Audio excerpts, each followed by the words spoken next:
Bonjour, bonne fête de la femme. C'est le prétexte trouvé pour être en direct avec vous ce soir ou ce matin, ça dépend de là où vous nous écoutez. Pourquoi la femme? Parce que la femme donne la vie.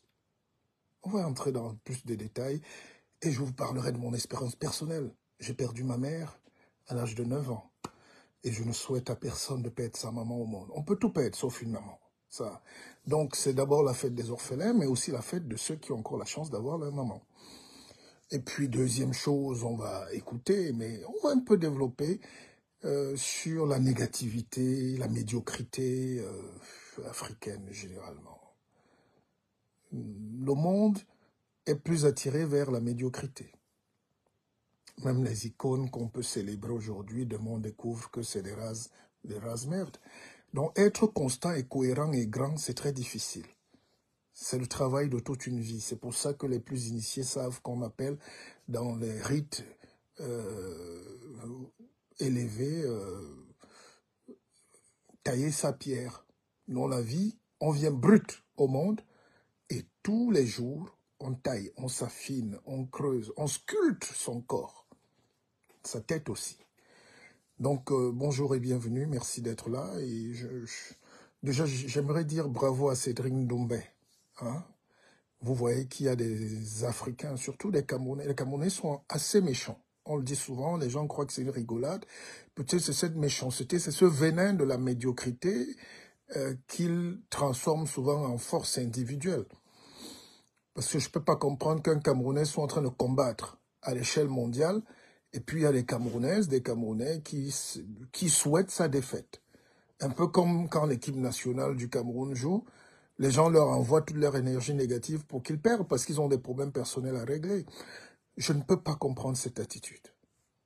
Et ça prouve que quand vous trouvez quelqu'un esclave, c'est qu'il mérite d'être esclave. L'esclave, il ne faut pas se plaindre du sort de l'esclave. Il y a des causes endogènes. Il y a un concours de circonstances qui ont amené à sa captivité. C'est pas possible. C'est pas possible de s'attaquer à un frère qui, à la base, même dénonçait des injustices, des violences faites par certains voyous. dont des voyous battent les femmes et violentent les femmes et on ne doit pas dénoncer et ça vous énerve. Ça, on ne peut pas être d'accord avec. Ça, je dis, si quelqu'un se retrouve dans ce genre de situation, vraiment, il faut faire amende honorable. C'est trop bas. Et puis, deuxième chose, maintenant, on va terminer en disant ce qu'il y avait avant quand même au Cameroun. Parce que les gens, au lieu de se dire qu'est-ce qu'il y avait avant, peuvent aussi réfléchir par eux-mêmes pour se dire qu'est-ce qu'il y aura demain. Donc, qu'est-ce qu'il y a aujourd'hui? On ne va pas ressasser le passé. Les gens qui ressassent le passé, je le dis partout où je passe dans le monde, partout où je fais des conférences, le passé doit être dépassé. Pas qu'il doit être ignoré, mais il faut le dépasser.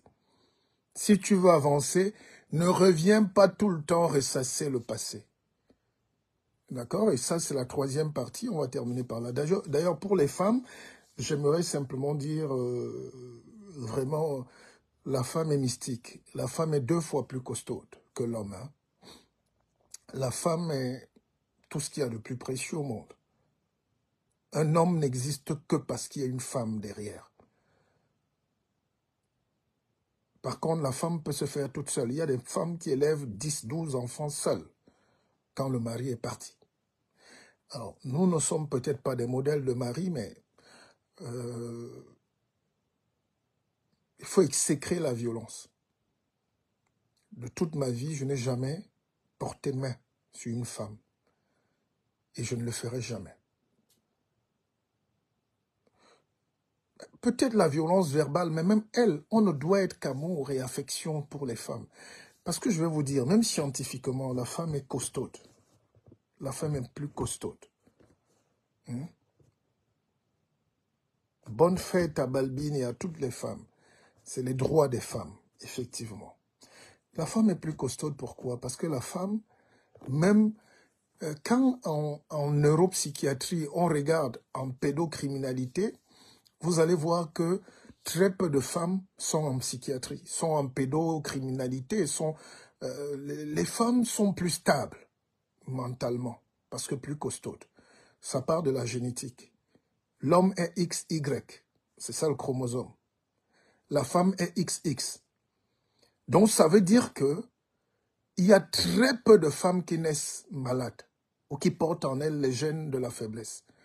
S'il y a un gène malade chez l'homme, c'est très difficile qu'il se répare parce qu'il y a X qui est touché, Y n'est pas X, ne peut pas venir replayer. C'est scientifique, mais je parle terre à terre. D'accord?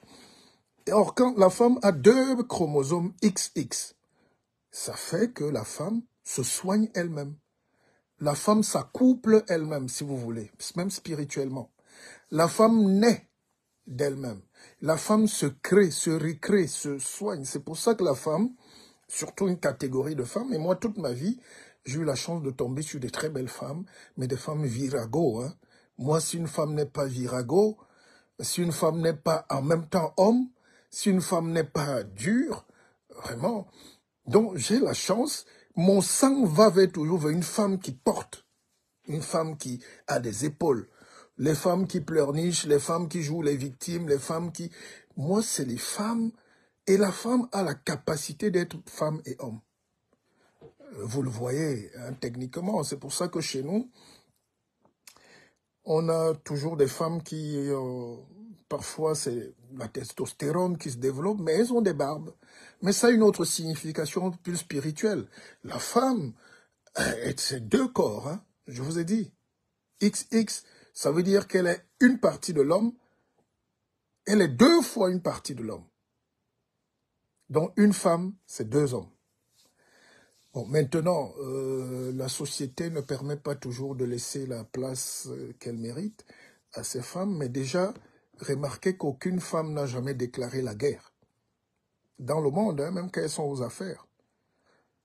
Mais si une femme entre en guerre contre vous, vous allez perdre. On ne gagne jamais devant une femme. Et je suis heureux de voir que des sociétés comme les sociétés françaises sont des sociétés qui honorent la femme. Même en France, on tue des femmes tous les ans, hein, les violences, les coups de poing, voilà. Mais récemment, on a encore mis 3 femmes au Panthéon et sur les pièces de monnaie, parmi lesquelles une femme noire. Vous n'en parlez pas.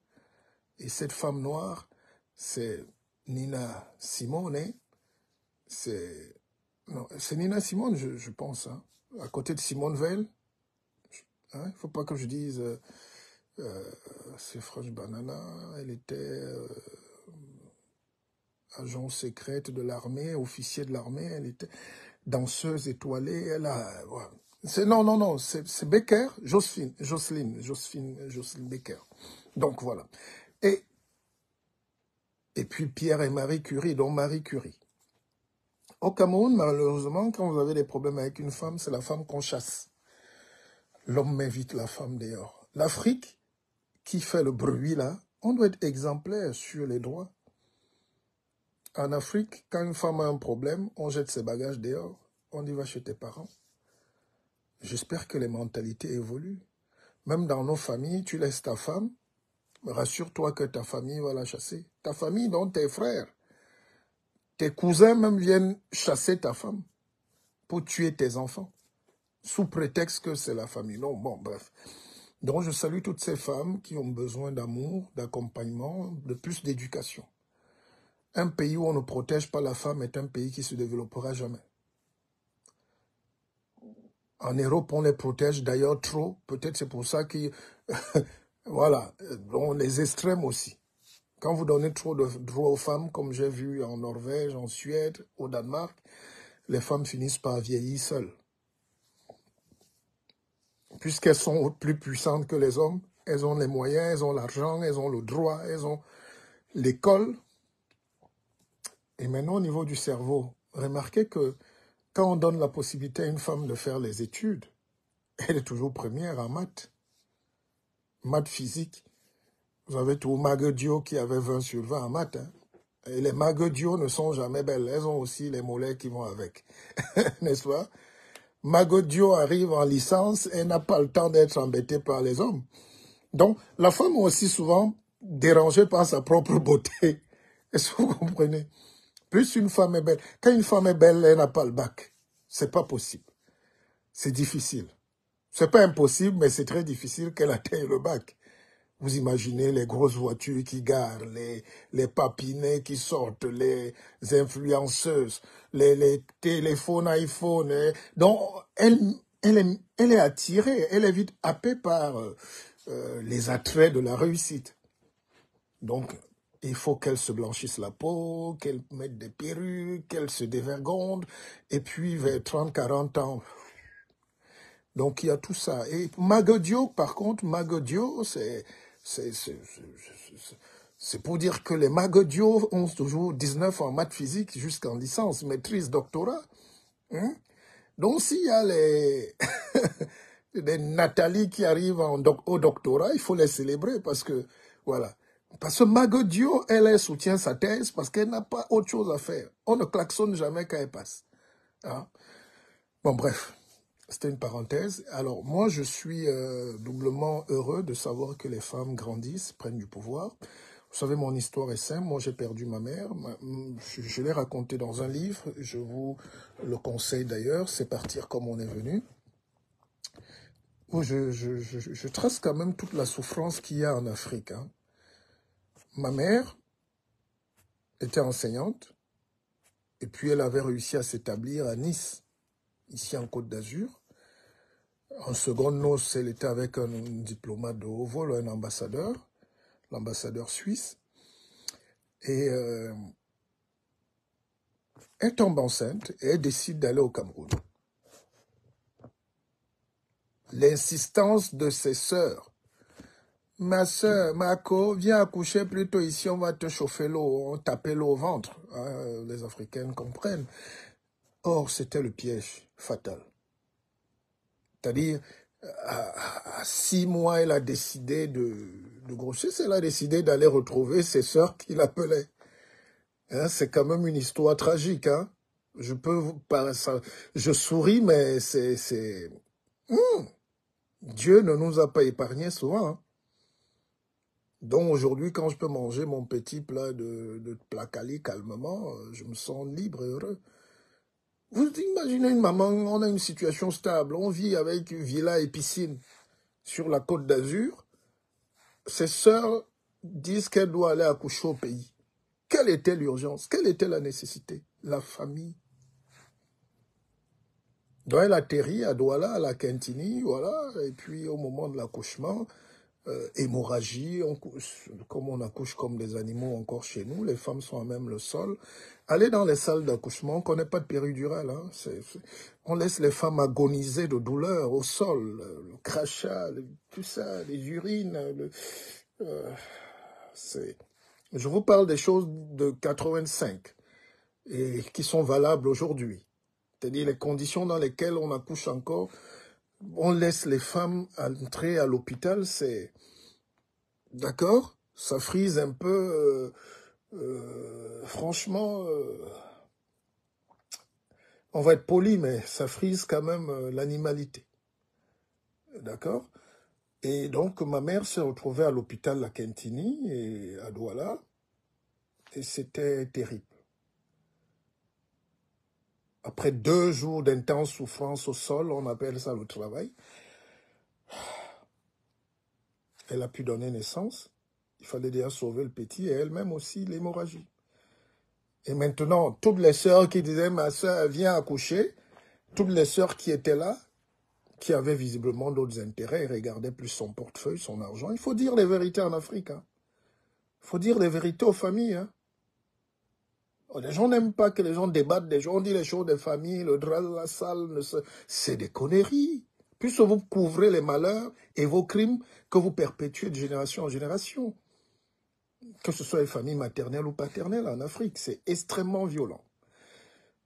Donc,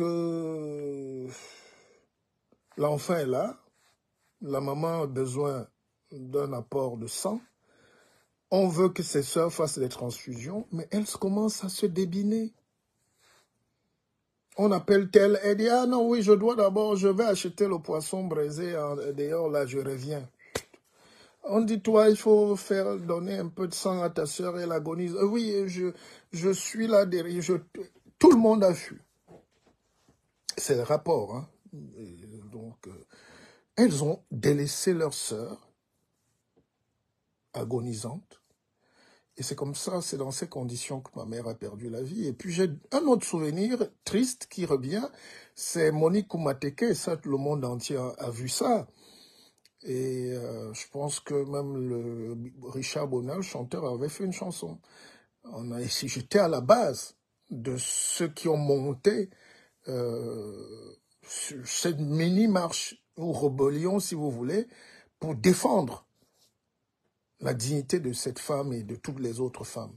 Elle s'appelait Monique Koumateke. Et c'était horrible, opérée devant l'hôpital, sauvage, comme un animal abattu. Là. Et aujourd'hui, les gens vivent de ça, créent des associations, s'enrichissent et oublient de dire que c'était nous, les instigateurs. Je ne me réclame de rien, mais on fait juste notre devoir quand la justice est bafouée, quand les droits sont bafoués au Cameroun. Ça n'a pas commencé avec vous ou avec les réseaux sociaux. Ça fait 30 ans. C'est depuis 90 d'ailleurs, pour aller plus loin. D'accord? Donc, mais comment se fait-il que je n'ai que 2 commentaires? Est-ce que vous partagez au moins les vidéos? Pardon. Est-ce que vous partagez au moins? Partagez au minimum. Donc, les femmes encore meurent. Les femmes encore, surtout dans le cas de mon pays, là, quand une femme va accoucher à l'hôpital, il faut qu'elle paye. Si elle ne peut pas payer, elle reste prisonnière de l'hôpital. Donc, des femmes sont en prison dans nos hôpitaux pour 100 francs, 100 000. La rose des cimes. Les femmes dans votre pays sont encore emprisonnées dans les hôpitaux parce qu'elles sont venues donner la vie. C'est incroyable. Tu vas accoucher, tu ne peux pas payer, on t'arrête. Bon, il faut qu'on réfléchisse à... Hein, c'est pas possible autrement. Hein? Nous voulons ressembler aux autres, aux humains, et puis on laisse passer ce genre de torture. Donc je reviens. Donnons toute l'énergie qu'il faut aux femmes. Moi, je ne suis pas un homme parfait, mais personne ne peut dire que je n'aime pas les femmes et que je ne les honore pas. J'aime trop les femmes. D'accord? Je suis esclave des femmes. Quand vous avez une femme, faites le ménage pour elle s'il le faut. Hein? Lavez le sol, faites-lui à manger. Si vous n'avez pas d'argent, préparez pour elle. Si vous n'avez pas de moyens, parce que la femme, il faut des moyens psychologiques. Il faut être plus fort que la femme pour la comprendre, parce que la femme est au-dessus. Vous savez, une femme qui a 15 ans a 30 ans d'âge. Hein? C'est pour ça que généralement, une femme qui a 15 ans ne sort pas avec un mec qui a 15 ans. Sauf en héros pour... voilà. Mais une femme qui a 15 ans, c'est déjà une maman. Nos filles à l'époque, l'éducation que nos mamans donnaient à nos filles permettait aux filles d'être autonomes à 6 ans, 9 ans. La toilette impeccable, l'hygiène, la cuisine, gérer son homme. Mais maintenant, la femme doit être manager de sa propre vie, gérer son emploi du temps, gérer... Quand vous tombez sur une vraie femme, la femme peut faire 5 boulots pour vous. La femme peut bâtir. Et dans les sociétés africaines, les dahoméennes, si vous avez été au courant, les Amazones, c'est elles qui ont gagné les guerres face aux colons. Mais quand une femme... Bon, Kadhafi avait quoi comme garde rapprochée? La femme. Tu ne peux pas battre une femme formée. Une femme intellectuelle, tu ne peux pas la battre. Bon, maintenant aussi, une femme qui va trop dans la réussite, elle ne peut pas avoir socialement souvent la stabilité. Elle peut être la femme des grands, comme on dit, mais elle ne sera pas l'épouse. Elle peut être la femme de cachette, la femme du bonheur.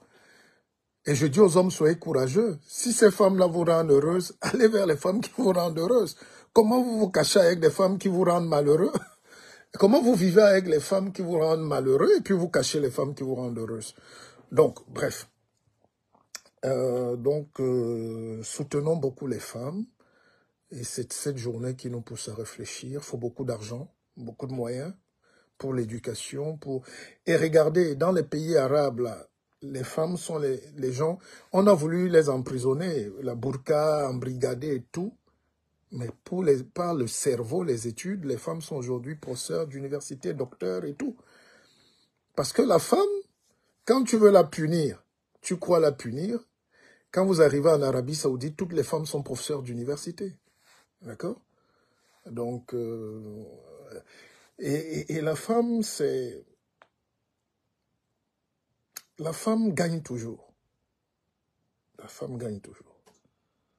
La femme peut supporter la douleur. Vous savez, je termine par... Nous les hommes, vous savez qu'on est des fainéants. On est musclés, mais on est des bébés.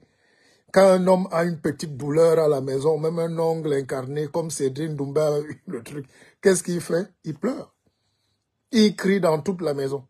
Quand il a les maux de tête, alors c'est comme s'il va mourir. Or, la femme, c'est 9 mois de grossesse.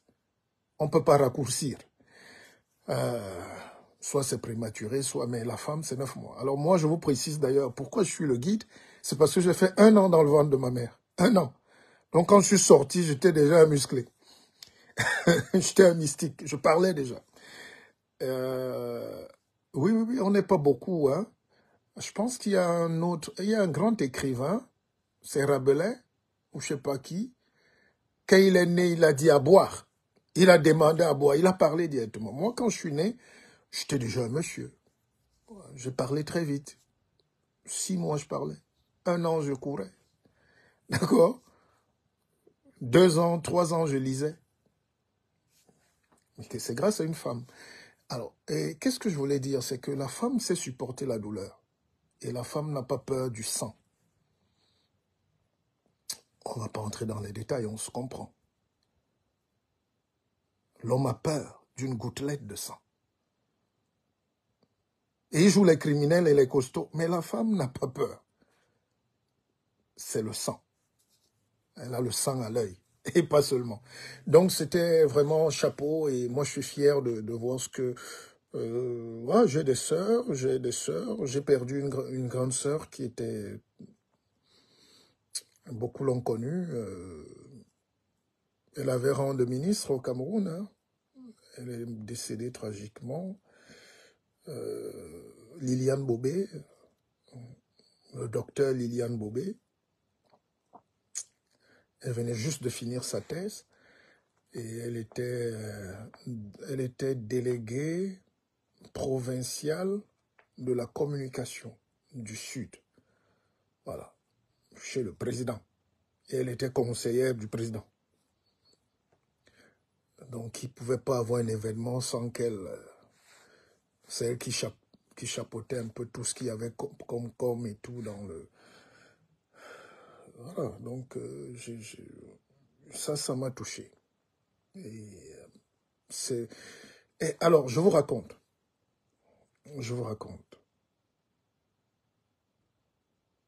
C'est comme si l'histoire se répète souvent. Ma sœur, elle décide de prendre la route. Elle travaille à Ebolova, mais elle doit être à Kribi. Mais pour arriver, il faut passer par Yaoundé. Donc, elle arrive à Yaoundé avec sa voiture de fonction et le chauffeur et son garde du corps. Elle décide de garer sa voiture pour aller avec des amis parce qu'elle avait une réunion du parti. Elle gare sa voiture à Yaoundé pour monter dans une voiture et puis l'axe lourd. Bon, bref. Alors, donc, il y a beaucoup de choses qu'on doit améliorer pour que les femmes soient encore plus rayonnantes. Les femmes, si j'avais quelque chose à vous donner, j'allais vous donner. Quand j'étais plus jeune, j'avais de l'énergie. Maintenant, on prend de l'âge, on n'a plus les mêmes atouts. On a plus la maturité et la séduction, mais on n'a plus l'autre force là. Donc, il faut satisfaire les femmes en tout cas. Donc, gardez bien vos femmes, hein, chers hommes. et aimez-les davantage. Même si la société aujourd'hui fait que on n'a plus de temps, les mariages, on monte les femmes contre leur bonheur, surtout en Europe, surtout au Canada, surtout aux États-Unis. C'est des sociétés où on pousse les gens, les femmes à vivre seules pour la liberté. Il n'y a que la liberté dans le couple. Il n'y a que la liberté quand on a trouvé un homme. Il n'y a pas de femme forte, indépendante, heureuse. Parce que quand tu rentres seule, tu t'es tapé une journée de boulot, les réunions, tu arrives, on t'a dit fiaté femme seule, tu arrives, tu n'as même que ton chien ou ton chat ou personne pour te caresser le dos, te servir un café, te déchausser. La vie, c'est comme ça. D'accord?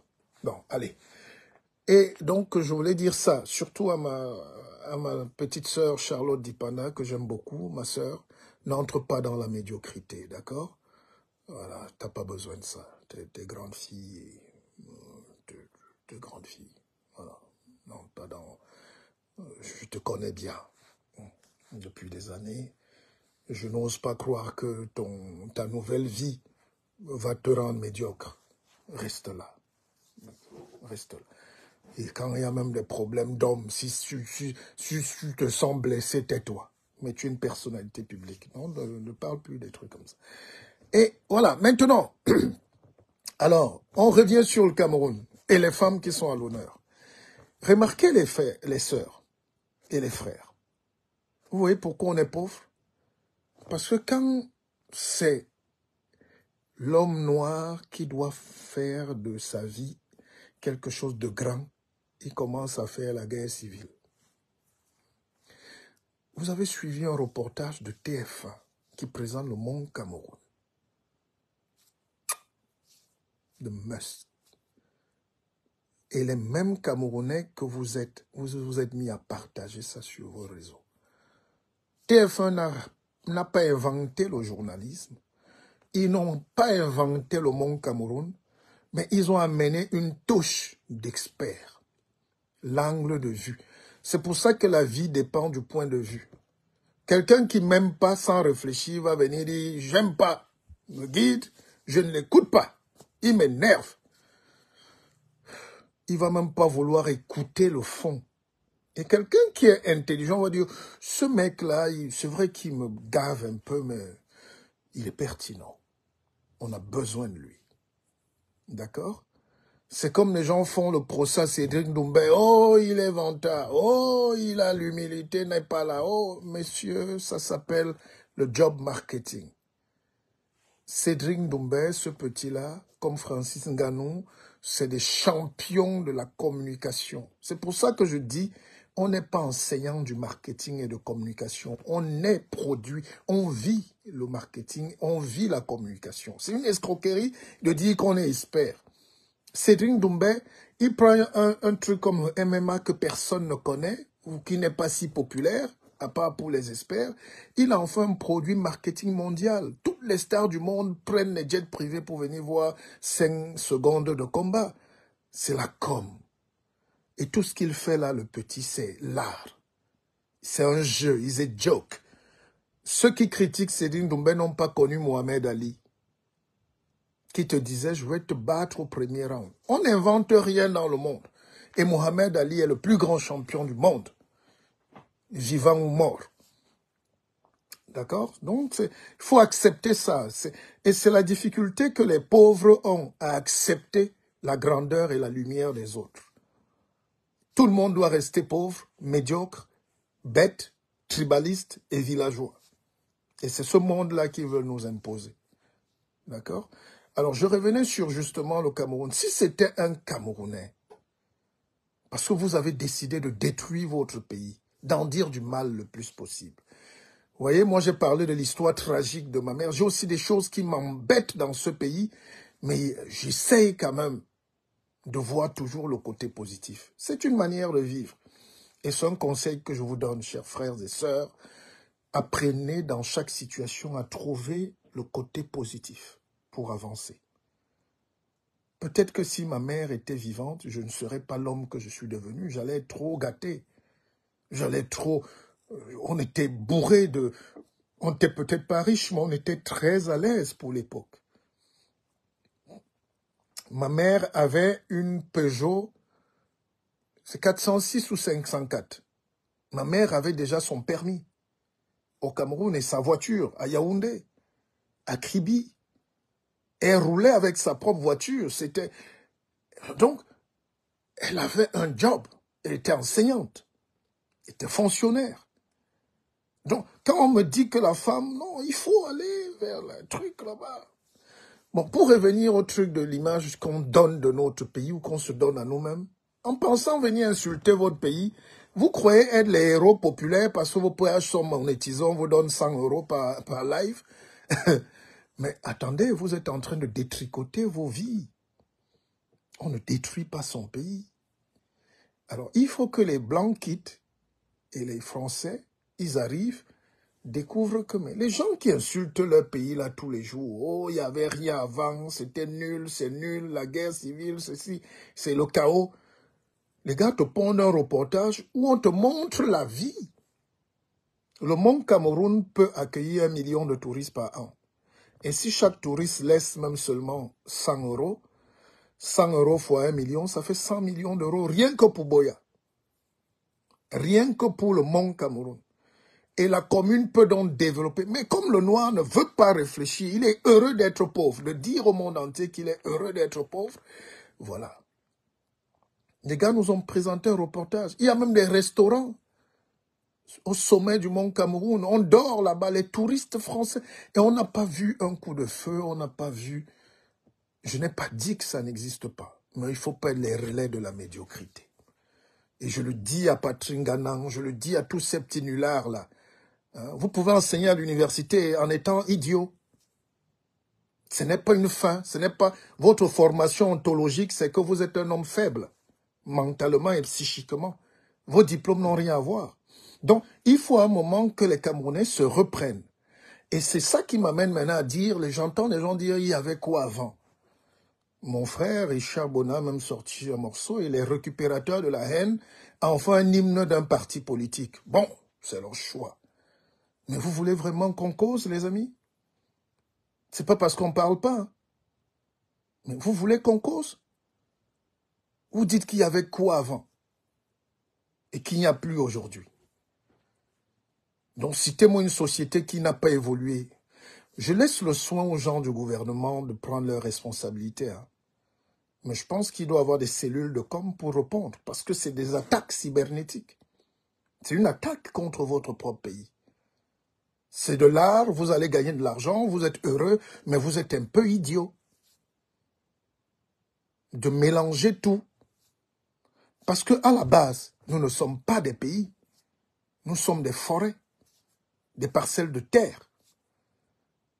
Les colons sont venus, nous ont imposé tout, la religion, les armes et tout, et on a été leur création. On a fait des luttes d'indépendance et on est en 60 indépendants. Et pour commencer, on prend un jeune président qui s'appelle Ahidjo, qui n'a aucune capacité cognitive ni intellectuelle de créer un pays. Soyez humbles. Vous voulez qu'on parle? Sachez donc que pour ceux qui apprécient la Côte d'Ivoire aujourd'hui, voient les progrès de la Côte d'Ivoire, sachez que c'était le même projet avec le Cameroun. C'est la France. Vous citez, il y avait la SOTUC. Monsieur, un peu de culture générale vous aurait permis de comprendre quand même que la SOTUC, c'était Renault qui était derrière. Toutes ces entreprises que vous citez qui étaient là avant, c'était la volonté planifiée de l'État français d'avoir d'autres poches, des sous-pays. Maintenant, notre volonté, les velléités d'indépendance ou d'indépendantistes nous ont poussé à rejeter tout, à brûler tout. À l'UQAM, si vous voulez, on va dormir là-dessus. À l'UQAM, c'est Péchinet, le groupe Péchinet français, numéro 1 mondial de l'aluminium. Mais il faut être humble, les amis. Vous aviez quelle capacité, même mystique et physique et intellectuelle et matérielle, pour créer une petite société au Cameroun? Même un champ de café. Tous les champs de café, c'était d'abord les Européens. Le chemin de fer dont vous parlez, la régie Fercam a fait ceci. Le chemin de fer, c'est l'Allemagne qui a construit une partie, qui a commencé, et la France qui a terminé. À quel moment le Cameroun a construit un chemin de fer? Des Camerounais, à quel moment? Non, ce n'était pas des pays. La vraie révolution, c'est ce qu'on est en train de mener aujourd'hui. On doit plutôt se dire, qu'est-ce qu'il y aura demain? Donc, qu'est-ce qu'il y a aujourd'hui? C'est ça que les Africains doivent être lucides. Les discours de Kémy Seba, de Nathalie Yamkachi à Genève, il faut arrêter un moment l'enfantillage. Vous voulez parler? Vous parlez du port. Il y avait quoi au port? Qu'est-ce que les Camerounais avaient pour dire que c'était le paradis avant? Il y avait combien de kilomètres de routes bitumées? Qui allait faire le bitume? Il n'y avait rien avant. Arrêtez vos lubies, arrêtez votre excitation. Il y avait même tout ça. Mais soyez donc reconnaissants que ce n'était pas les Camerounais. Toute l'élite qui est venue se former là, mon père a eu la bourse au collège de la Salle pour venir en France se former, qui est un collège canadien et français.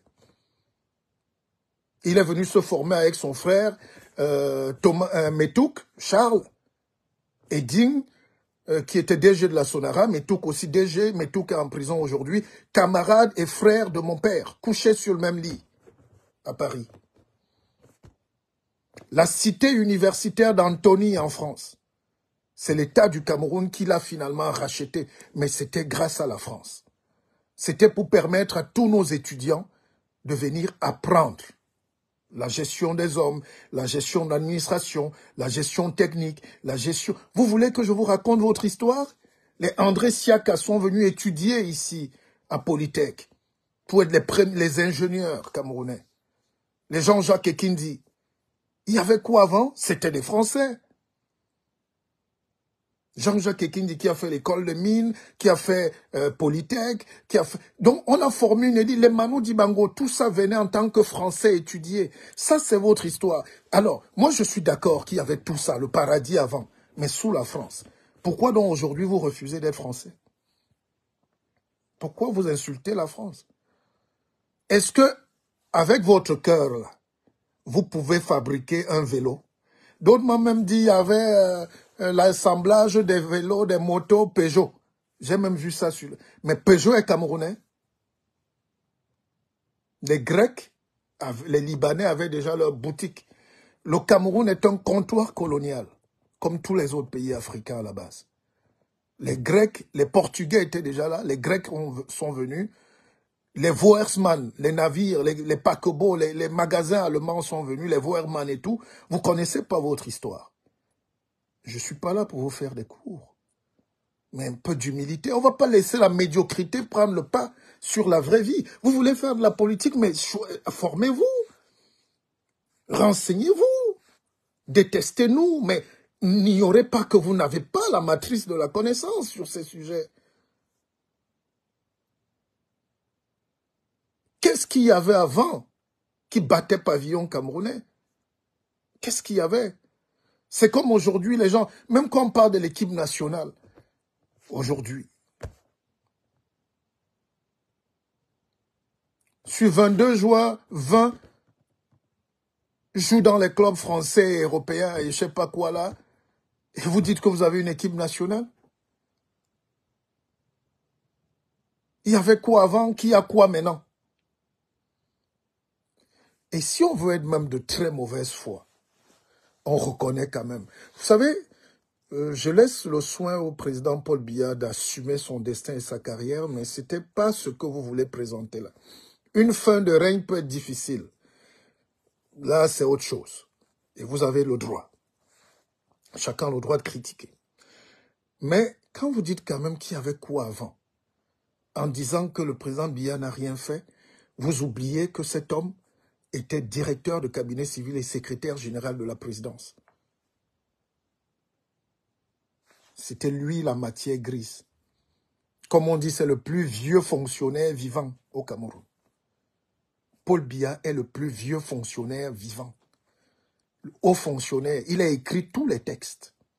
Donc Ngongo, que vous voyez là aujourd'hui, Biya était 2 fois Ngongo, puisqu'il était directeur de cabinet et secrétaire général de la présidence. 2 postes, personne n'a jamais cumulé. Prenez ça comme leçon. De 2, il est passé ensuite Premier ministre. Ahidjo était de plus en plus en retrait et sur des sujets hautement techniques. Biya avait été formé ici, à l'école d'outre-mer, brillant. Il était ramené au pays pour gérer la continuité, le continuum, l'appendice français que vous voulez critiquer. Mais vous appréciez quand même parce que vous êtes versatile, vous êtes parfois ignorant, vous êtes parfois haineux, vous ne pouvez même pas lire. C'est Biya qui a ordonné l'établissement de presque toutes ces sociétés françaises que vous citez là aujourd'hui. Non, s'il voulait se défendre, je ne suis pas l'avocat. Mais à un moment, on ne va pas laisser passer tout parce que le monde entier nous écoute. Moi, les gens m'appellent, on nous réveille, on dit, mais alors, qu'est-ce qui se passe dans ton pays, dans tout ça? Je dis, non, mais vous critiquez que c'était mieux avant, mais vous oubliez de dire que celui qui était le mieux avant, là, c'est lui qui a créé tout ça. De vous à moi, Ahidjo était blacklisté, il n'avait pas un réseau français. On ne va pas entrer dans les détails, j'ai du respect pour l'ancien président, mais il n'avait pas la vista. Paul Biya entrait au bureau à 7 h, il en sortait à 23 h tous les jours. D'accord?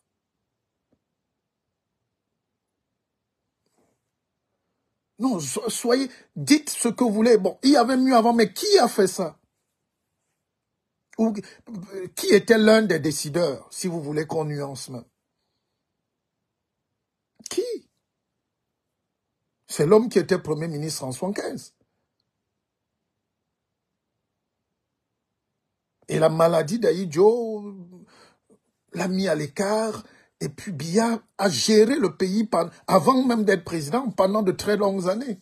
Je dis gérer le pays. Quand vous parlez de Sosukam,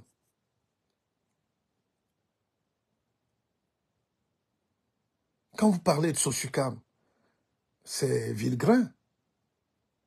D'accord? C'est la famille Villegrain qui a Sosukam.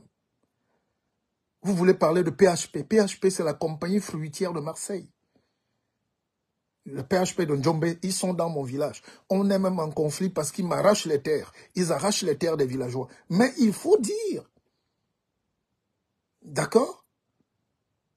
Vous voulez parler de quelle société? Les Camerounais, à part le Bayam Selam et les petites débrouillardises des centrales d'achat, de grossistes, de commerce, vous avez quelle capacité pour former une industrie? On n'en serait pas là. Alors, il faut savoir que pour qu'un pays soit déstabilisé, il y a le contexte géopolitique. Les gens ont su que le Cameroun a trop de capacités. Et dès lors, les ennemis du Cameroun sont devenus légion.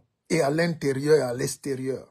La guerre sale qu'il y a au nord-ouest et au sud-ouest là, si vous êtes honnête, vous voyez qu'elle ne sert à rien.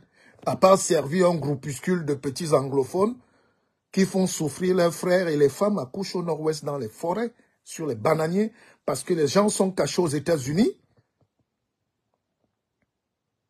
Ils envoient leur argent, les armes, pour armer les voyous, pour attaquer les symboles de l'État. Vous êtes aux États-Unis. Un voyou peut se lever et aller attaquer même le drapeau américain parce qu'il veut être autonome à Dallas. Monsieur, on ne va pas envoyer un hélicoptère sur lui. D'ailleurs, comme vous dites souvent dans vos églises, feu sur lui.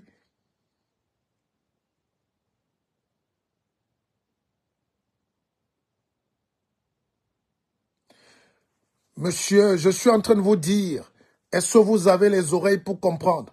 Que ce soit Ahidjo ou Biya, il y avait toujours l'hégémon français qui était là et qui est toujours là.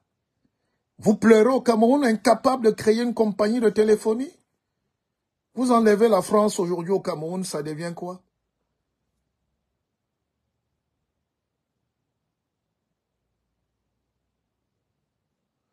Je ne fais pas ce live pour que vous soyez d'accord avec moi. D'accord? Je fais ce live pour élever votre conscience en vous disant, il y avait tout ça. Mais le tout ça appartenait à qui? Laissons les polémiques parce que vous êtes très fort là-dedans. Je dis, si vous avez un minimum de logique, quand vous dites qu'il n'y avait rien, il y avait tout ça avant. Le avant là, c'était pour vous. Je ne comprends pas. Les colons français ont commencé à sentir. Vous savez, moi, je fais partie d'une époque où même on avait ce qu'on appelait les coopérants. L'école était rigide. Allez au Sacré-Cœur de Macaque, demandez. Allez dans les collèges à Yaoundé.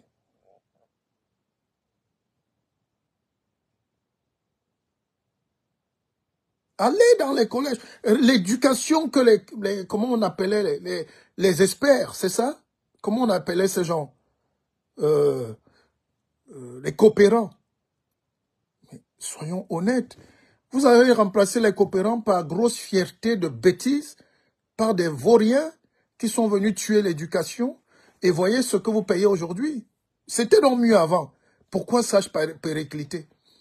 Parce que vous avez chassé les coopérants. Je ne dis pas qu'on allait les garder éternellement, mais au moins, il faut attendre un degré de maturation de la pensée pour faire un transfert de pouvoir, ou de technologie, ou de savoir. Ça, est-ce que c'est à votre niveau de compréhension? J'espère que oui. Vous n'allez pas me dire. Mais c'est des raccourcis terribles. Quelqu'un qui dit que Bata était là, on fabriquait, c'était vos chaussures? Oh, Zéphyr était là, Peugeot. Peugeot, c'est camerounais. Mais assumez donc. C'est quand les Camerounais arrivent récemment en Côte d'Ivoire, pour la plupart, qui mettent les mains sur la tête.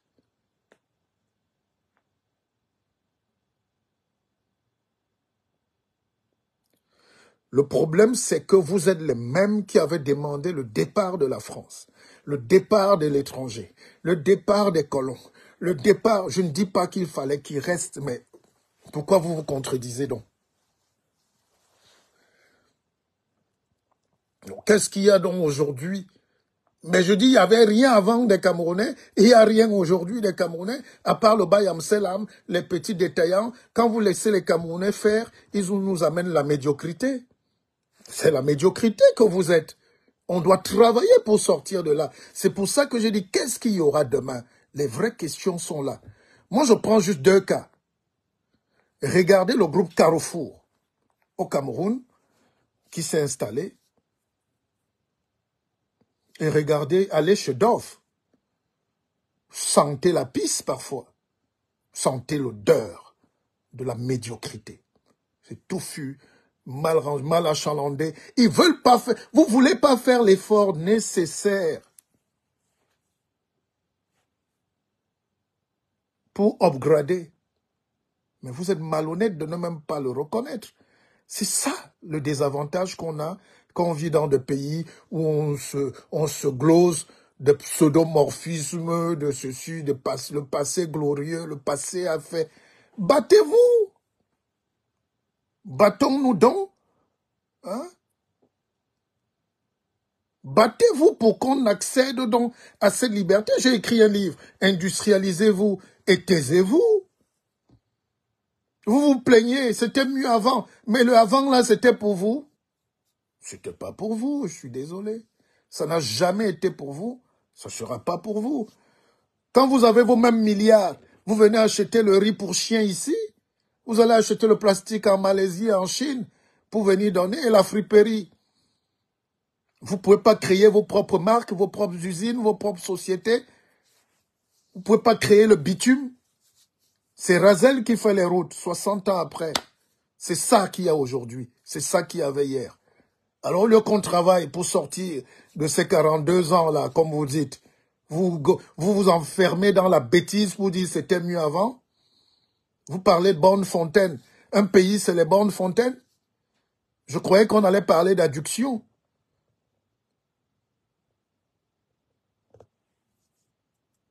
Je croyais qu'on allait parler d'adduction d'eau dans les maisons. Les gens les chassent d'eau. Vous nous ramenez au bornes. Les gens se remémorent. Ils veulent retourner aux bornes fontaines. Et les gens écoutent des bêtises comme ça. Vous croyez que parce qu'on ne parle pas, on a peur de vous, là? Mais parce que vous voulez ramener justement le Cameroun, hein?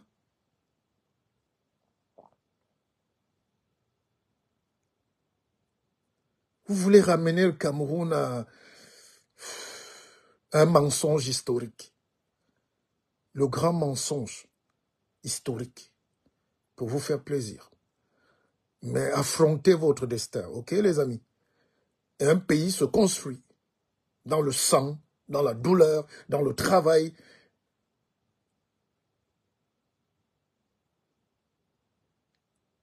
Mais ce gouvernement que vous dites là, c'est vos frères, vos oncles, vos cousins. C'est les Camerounais. Élevez le débat, ce n'est pas un problème de personne ici. Si vous comprenez ce que je vous dis, on ne peut pas dire que c'était mieux avant, alors que ce n'était pas pour nous. Aujourd'hui même, c'est encore mieux. Qu'est-ce qui a changé?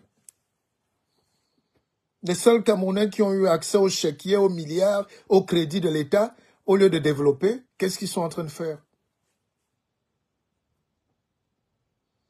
Je dis à mes frères anglophones, parce que je suis anglophone, si vous voulez, je suis de nature, de sang anglophone.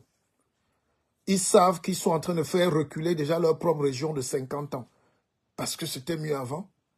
On va avancer quand? Il y a des guerres qui servent à rien. On a le droit d'être indigné, on a le droit d'être fâché, on a le droit de dire que ça ne va pas, on n'a pas le droit de détruire. Voilà mon message. Mais les forces de la destruction, c'est nous. L'homme noir est porté par la destruction, l'autodestruction. Voilà.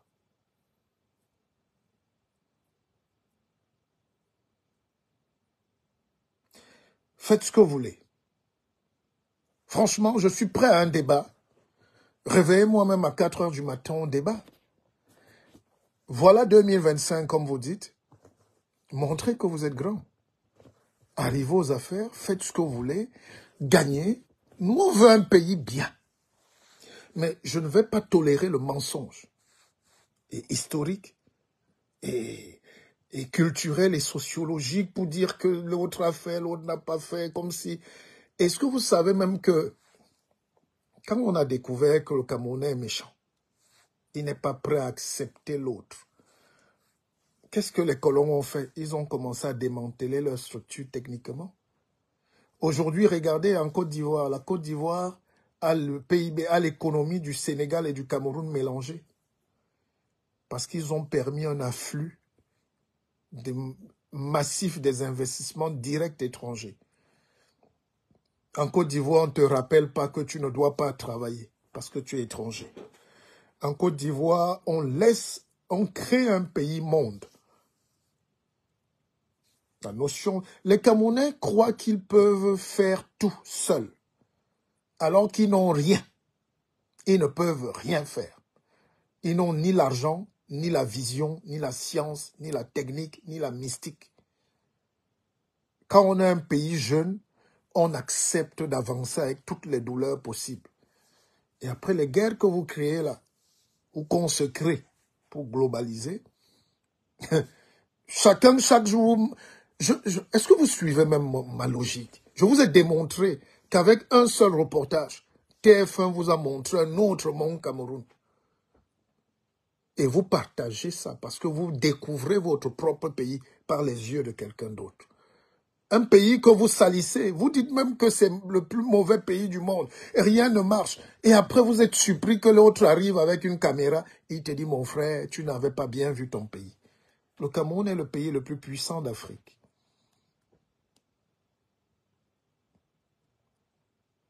Le Cameroun a les atouts qu'aucun pays d'autre n'a. Aucun autre pays n'a. Pardon. Mais vous êtes en train de faire vos chauffeurs VTC en Belgique et partout. Et ça vous énerve.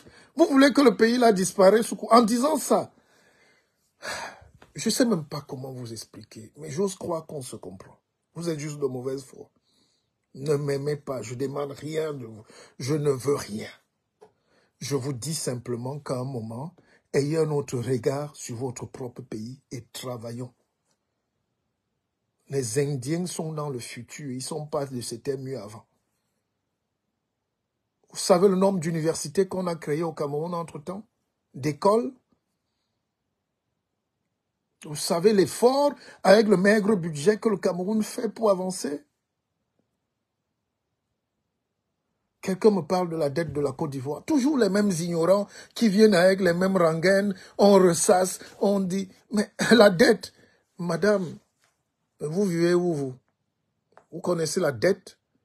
Vous savez ce que c'est que la dette intérieure en France? La dette intérieure des États-Unis?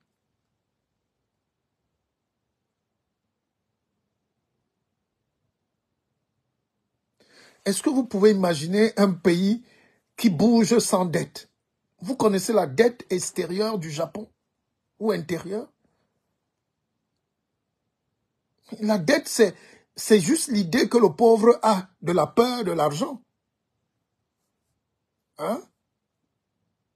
On vit avec les dettes. Quand vous êtes, je ne sais pas où vous êtes, vous avez un crédit pour payer votre maison. Quand vous amenez même tout l'argent, on dit non, monsieur, déposez, faites un crédit et puis vous mettez un apport. Mais on vous donne. Le monde fonctionne comme ça. Je veux une voiture neuve aujourd'hui. J'ai des essais pour aller conduire une Ferrari. Je ne veux pas la payer parce que j'ai des orphelinats, j'ai des urgences au Cameroun. Mais on vous dit, monsieur, voilà une Ferrari. Payez-la même sur 20 ans. Partez avec. Donnez même 1000 francs par mois, 1000 euros ou 500 euros. Oh, mais prenez-la. C'est ça l'économie. Quand vous dites une dette, vous croyez qu'un pays peut financer les autoroutes sans dette? Les ponts sans dette? Vous voulez, en même temps vous voulez le développement, mais vous empêchez. Hein? Vous n'aimez rien parce que vous êtes médiocre. Vous êtes aigri, je peux comprendre. L'environnement nous a peut-être détruit les neurones. Nous sommes devenus tous des méchants, mais gardons vraiment ce petit côté digne là. Sachons raison garder. Il y a aucun... Donald Trump, candidat à l'élection présidentielle aux États-Unis, il est criblé de dettes. On a même dit qu'il va vendre la Tower, son immeuble, un de ses immeubles ou des immeubles pour payer ses dettes. Il sort du tribunal, 300 millions de dollars. Il sort de là-bas, 500 millions de dollars. Mais on lui donne de l'argent pour vivre. La dette, ce n'est pas une raison. Bon, c'est même pas ça le débat. Vous avez compris ce que je voulais vous dire ce matin. Et débattez de ça. Partagez. Soyez d'accord ou pas, mais que ça vous touche quand même la cervelle. C'était pas mieux avant. C'est demain que ça sera mieux. Parce que vous allez prendre conscience que le pays se construit avec vous. Vous n'allez pas laisser les colons, vous n'allez pas laisser les Européens, vous n'allez pas laisser les Chinois acheter tout, faire les bâtons, acheter les terres, faire le plantain. Vous êtes cachés à Paris sous les ponts, vous êtes cachés à Bruxelles, à Londres, en Allemagne, vous jouez les ingénieurs et vous vous plaignez que les Chinois sont en train de... Mais ça sera meilleur demain. Voilà un discours politique. D'accord? Voilà un discours politique. Je ne suis pas là pour répondre aux attaques personnelles. Ça ne m'intéresse pas que je sois rien ou pas, ce n'est pas important. Ce n'est pas chez vous que je me justifierai. D'accord? Mais si vous avez un peu de gouverne, vous savez qui je suis. Vous savez qui je suis. Voilà. Donc, voilà un peu ce petit coup de gueule pour vendredi. Et je récapitule, je dis merci aux femmes, je vous aime. Vous êtes partout dans le monde. Sachez que vous avez un ambassadeur, c'est moi. Voilà. Je ne suis jamais dans le camp de ceux qui briment, qui tapent, qui menacent les femmes. Je vous aime. Vous êtes maintenant Camerounais. Je vous dis, ayez un autre regard sur votre pays. Vous voulez arriver au pouvoir. Vous avez des ambitions. C'est votre droit légitime. Mais réfléchissez. TF1 vient de vous montrer que là où tous les jours on nous envoie les vidéos de Boya, Phil Marshall, les Ambazoniens, les mêmes blancs sont revenus vous montrer que voilà votre pays. Un site touristique le plus beau au monde. Voilà l'argent. Travaillons. Le Sud-Ouest, c'était la CDC, plus grand employeur de l'Afrique centrale. Pas mort. Sonara, si vous voulez donc. C'est vous-même qui êtes en train de détruire ça avec des bandes armées, des voyous qui sont en train de détruire. Vous renvoyez les gens au Moyen-Âge, les femmes accouchent à même le sol, les écoles sont brûlées, et vous êtes content de ça parce que c'était mieux avant. Il faut arrêter ça. Allez, c'était le guide.